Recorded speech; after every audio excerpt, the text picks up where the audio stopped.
cruise ships are supposed to be the epitome of relaxation and fun. However, for George Smith, a dream vacation turned into a real-life horror story. On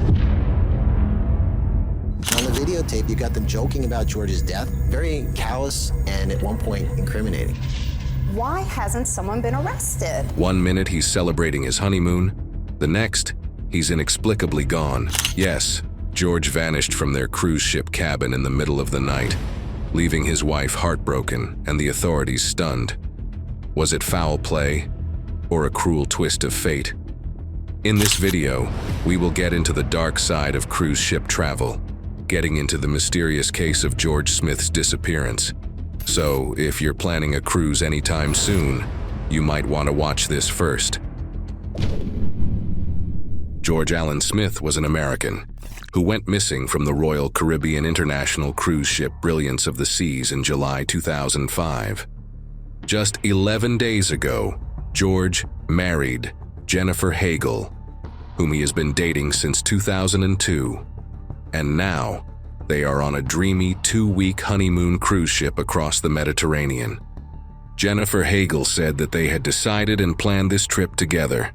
They both did not know that one would not return from this trip. It was planned for this love trip to include stops in Greece, Turkey, and Italy. However, this is the point at which things become gloomy. In the very early hours of July 5, 2005, George mysteriously disappeared from the ship, which led to suspicions of foul play. There were bloodstains in his bedroom and on the side of the ship, which suggests that there may have been a fight or something even worse. George looked like he might have been thrown overboard or had a terrible accident. The Federal Bureau of Investigation in the United States became aware of the situation and began looking into George's absence on July 29, 2005. Geraldo Rivera showed a news piece with Josh Askin, one of the last people seen with George, and 2 people of Russian descent, Greg and Zach Rosenberg. It made the story more complicated. Authorities were thinking about the potential of murder as there was a lot of suspicion in the air. These are the prime suspects, according to George's wife. But this tragedy has left behind more questions than answers. FBI received a videotape that showed these men talking about the death of George Smith before he disappeared from the cruise ship. To this date, no action has been taken against any of these 4 people. One of the major suspicions is that Askin, who was a student of San Diego University when this murder happened, failed a lie detector test conducted by the FBI when he was interviewed about the occurrence of the late night before George vanished. The evidence suggests that Josh Askin and the boys know more than they have let on, Jones said. It's time for them to come forward and tell what they know about George's disappearance. So we dropped him off the second time. We closed the door, we never saw him. Never saw him again. End of story. That was it. Never saw him again. Another suspect, Kaufman, told his lawyer, Dayan, that he met George and Jennifer on the cruise ship. However, Jennifer had been openly flirting with a manager of the casino in front of his husband, which led to a heated argument between the two. You left the casino is closed, you went to the club, and you took George to the room. He was very drunk. She was with another man. Bir başka erkek mi? The casino manager would. However, Jennifer falsified all these statements, and much evidence told that she was not flirting. They both were very happy together. They were with another couple, so the man rested on her, and she even tried to pull him away slightly, as everyone was drunk. Jennifer walked away from the casino, and George stayed with the group of 4 men who claimed to drop off drunken George in his room. After that, he left and ordered room service. However, there is no proof of them ordering anything. It was falsified when the attorney of the Smith family, Mike Jones, said that they went to drop off George in his room, but the evidence later proved that it was a failed robbery attempt. They claimed they just left the room, but the evidence revealed afterward was that it was an attempted robbery gone wrong, Jones said. Although they were on honeymoon, they displayed eccentric behavior. Margarita Chavez, a witness present on the cruise ship, told the FBI that she kicked her in the groin when they had a confrontation in the casino the night before George Smith went missing. I was very surprised by their behavior. that a honeymoon couple would act that way, said Margarita Chavez, a 29-year-old teacher from Phoenix. Another development was made when the captain of the cruise ship, Michael Lactaridis, was interviewed. He said that they found Jennifer Smith sleeping in the public area of the cruise ship at 4:30 in the morning, and they brought her back to the room where the couple stayed. When they were searching for the missing person on board, it was thought that George's wife was missing, but later found blood beneath the cabin's balcony of the room in which they were living. She was not in the room at that time. 2. The caption of the cruise ship said that the Turkish police force investigated the cruise ship. They stayed there for 3 to 4 hours for the investigation. A forensic search was also performed on the cruise ship. But no one ever discovered his body. The lawyer of the Smith family expects that they will never find his body. However, Jennifer claimed that she was booted off the cruise ship on the Turkish coastline while the supreme suspects were still on the cruise ship. She also said that the captain's behavior did not add up to the incident. He looked like it was nothing.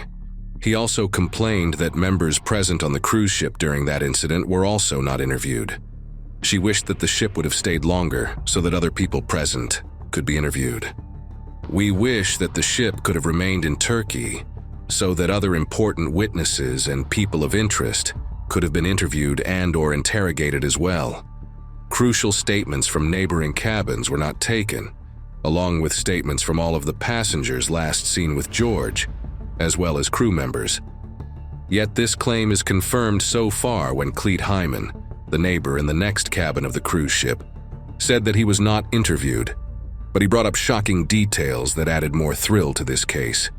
He ratified the saying of suspects that they dropped off George in his room and left by saying that he was awakened at almost 4:05 in the morning by cheerful voices. It seemed like a party was happening in the room of Smith. Then he said he heard a little confrontation among 3 people in the cabin and the creaking of furniture moving in George's room, and then a brief silence was followed by a loud thud sound. Other members also observed this sound. It is a possibility that this sound was George falling off the cruise ship. Blood was spotted on the railing but was later cleaned by the cruise ship's workers, along with the stains on the bed of George Smith. A picture of a bloodstain was captured by a 16-year-old, Emily, present on the cruise ship that day. She suspected that it was blood and she observed a handprint in the blood. After 6 months, when Dr. Henry Lee, who was hired by Jennifer, confirmed through the evidence, he found a similar handprint in the gutter while he was inspecting the lifeboat area, which George Smith may have grabbed before going overboard. Ms. Rausch would later tell CBS News, "When I took the picture, one of the things that made me think that this could have been blood, I saw a handprint running off the side of it." George Smith's sister said that the cruise ship workers were not cooperating also. They hid the fact that there was blood beneath the cabin's balcony on which George and Jennifer resided. After 15 years of investigation, a shocking turn has come up. It has come to light that the victim, George Smith, was a suspect in the murder case of Davy. After 15 years of this case, in December 2019, one of the 4 men, Gregory Rosenberg, accompanying George Smith on that night, was murdered in front of his Davy home. Policy thinks that he was targeted before the murder. It has a link to the case of a missing person from a cruise ship.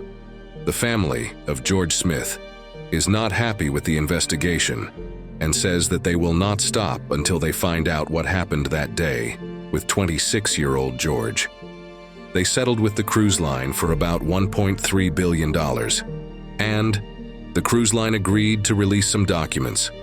This settlement is now shared between the Smith family and their former daughter-in-law, who got married again in 2009. But the Smith family has not backed down at any cost, and they have affirmed their decision always in Jennifer's favor. Jennifer says, "My family and I miss George desperately and are dedicated to unfolding the mystery surrounding his death. We seek answers that can only be found with vital information the cruise line holds. We continue to pray for Royal Caribbean to have the courage and heart to give us, his distraught family and friends, the information and answers we need to find peace and justice for George. Whether George Smith fell overboard or he was murdered is a mystery. The FBI closed this case after 15 years. However, the Smith family is not happy with the decision and has said that they will bring this case to New York. What do you think happened in reality? Tell us in the comments section. To learn more about interesting and mysterious incidents, subscribe to our channel. Stay with us till the next video.